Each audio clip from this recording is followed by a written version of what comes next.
Hello friends, स्वागत आहे तुमचे ऑल इन वन मानसी या आपल्या यूट्यूब चॅनलवर। तर आज आपण बनवणार आहोत कैरीची लाल चटणी। बनवायला एकदम सोपी, कमीत कमी साहित्यात पण मस्त चटपटीत आंबट गोड चटणी। चला तर मग रेसिपीला सुरुवात करूयात। तर इथे 1 वाटी कैरी मी बारीक किसून घेतलेली आहे। कैरीची साल काढून मग तिला मी किसून घेतलेलं आहे। हवं तर तुम्ही त्याच्या बारीक फोडीही करून घेऊ शकता। तर दुसरं साहित्य म्हणजे इथे 4 ते 5 बेडगी मिरची, लाल मिरची जी तिखट असते आणि तिला छान कलरही असतो, त्या घेतल्या आहेत। मग घेतलेला आहे गूळ। तर लिंबा एवढा गूळ मी इथे असा बारीक करून घेतलेला आहे, पण कैरी जर आंबट असेल तर थोडासा गूळ जास्त घ्यावा। आणि त्यानंतर चवीनुसार मीठ। तर बस एवढेच साहित्य वापरून ही चटपटीत चटणी आपण बनवणार आहोत। आता हे सर्व साहित्य आपण मिक्सरला बारीक वाटून घेणार आहोत। तर सर्वात पहिला काढून घेऊयात कैरी। मग घेऊयात ह्या लाल बेडगी मिरच्या। गूळही आता घेऊया आणि चवीनुसार मीठ। आता हे सर्व पदार्थ मिक्सरला छान बारीक वाटून घेऊया, त्याची छान चटणी बनवून घेऊया। तर चटणी इथे आपण वाटून घेतलेली आहे।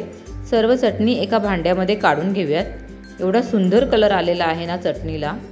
जर तुमच्याकडे ह्या लाल मिरच्या नसतील तर त्याच्याऐवजी तुम्ही लाल मिरची पावडरचाही इथे वापर करू शकता, त्यानेही चटणी खूप छान बनते।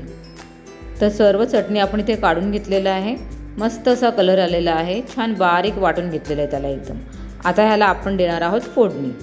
तर फोडणीसाठी तेल गरम करत ठेवलेले आहे। 2 चमचे तेल घेतलेले आहे। तेल चांगले तडतडले की त्यात घातलेली आहे मोहरी, 5 ते 6 मेथीचे दाणे आणि मग चिमूटभर हिंग।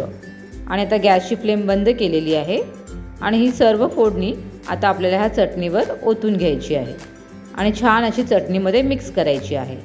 या फोडणीमुळे ह्या चटणीची टेस्ट अजूनच छान लागते। एकदम चटपटी, थोडी आंबट गोड अशी आपली ही चटणी तयार होते। तर आहे की नाही बनवायला इझी आणि एकदम पटकन। आणि मग ही चटणी आपण भाकरीबरोबर खाऊ शकतो, चपातीबरोबर खाऊ शकतो, अगदी वरण भाताबरोबर तोंडी लावायलाही खाऊ शकतो, किंवा मग डोसा इडली बरोबरही ही चटणी खूप छान लागते। कैरीच्या इतरही छान छान रेसिपी आपल्या चॅनलवर आहेत, तर त्याही एकदा नक्की पहा। आणि मग आजचा रेसिपी व्हिडिओ कसा वाटला प्लीज कमेंट करून मला नक्की कळवा।